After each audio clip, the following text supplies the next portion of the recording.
This tutorial talks about other payroll deductions. The standard deductions, and I'm doing this from the perspective of Ontario, Canada, although the rest of Canada will be very similar. Canada Pension Plan, employment insurance, and income tax are all the standard deductions that everybody pays. And of course, if you only have a certain smaller level of income, then you might not pay income tax. So that's not every single person pays income tax on every dollar they earn. Some other common deductions include union dues, disability insurance, health benefit plans, payroll savings plans, could be RRSPs or contributing to a Canada Savings Bond, life insurance plans, pension plans, charitable donations, and I'll talk about each one of these. So first of all, if the employees are unionized, then they pay union dues. And if you're working at some place and there's no union, then you don't pay union dues. Disability insurance plans. Some employers offer disability insurance plans, and in these cases, the workers can opt in for less than if they bought these products individually. If you don't have disability insurance at your place of work and you decide to purchase it, then you'd be paying more than if it was a group of people contributing to a disability insurance plan. Now, the next one is a health benefits plan. Some employers will offer this to their employees, offered health coverage that beyond what OHIP, which stands for the Ontario Health Insurance Plan, covers. It could cover things like getting contact lenses or prescription glasses, dental, orthodontic, or periodontal work, semi-private or private hospital coverage, a prescription drug plan, and there's more too, but that's some examples of the typical things that a health benefits plan covers. Some employers offer payroll savings plans, and this kind of thing would be optional. If you didn't want to do this through your place of work, you wouldn't have to, but some common things are Canada Savings Plans, Registered Retired Savings Plans, and Canada Savings Bonds. Canada Savings Bonds, maybe not so much now.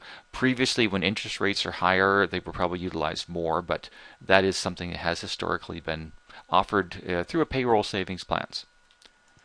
Some employers offer life insurance, which of course would be optional. You can purchase it or not, decide not to. Some employers offer a pension plan that employees pay into. The employer usually contributes the same amount to the plan. So the employee pays X number of dollars, the employer pays X number of dollars into the plan, and when the employee retires from that particular company, they have a retirement pension. In addition to any Canada pension that you might get or old age security. Now, if you only work with a company for a certain number of years and you don't retire from them, there's usually criteria. You have to work so many years, your age plus your number of years of service is a certain amount, like 80 or 85 years, something like that. If you don't work that enough, then that amount, you wouldn't get a pension until you're old enough, but you might be able to transfer that to a different retirement pension plan with a different company. Some employers will deduct charitable donations directly from your pay, and usually this is optional.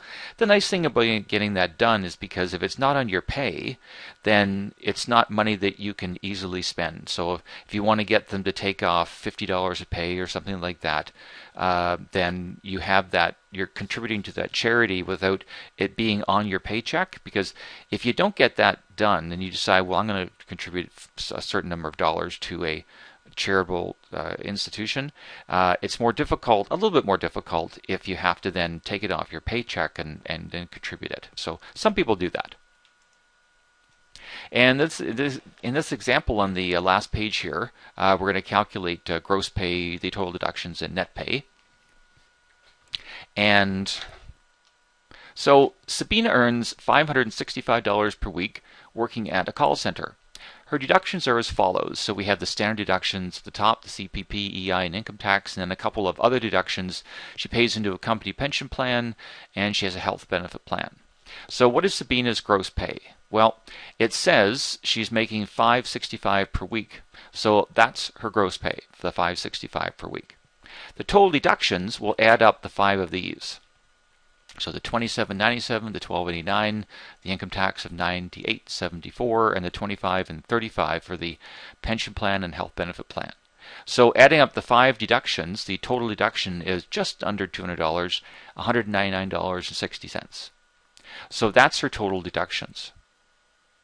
So that's what's subtracted from her gross pay. So to get her net pay or her take-home pay, we'll take this $565 and we'll subtract the $199.60.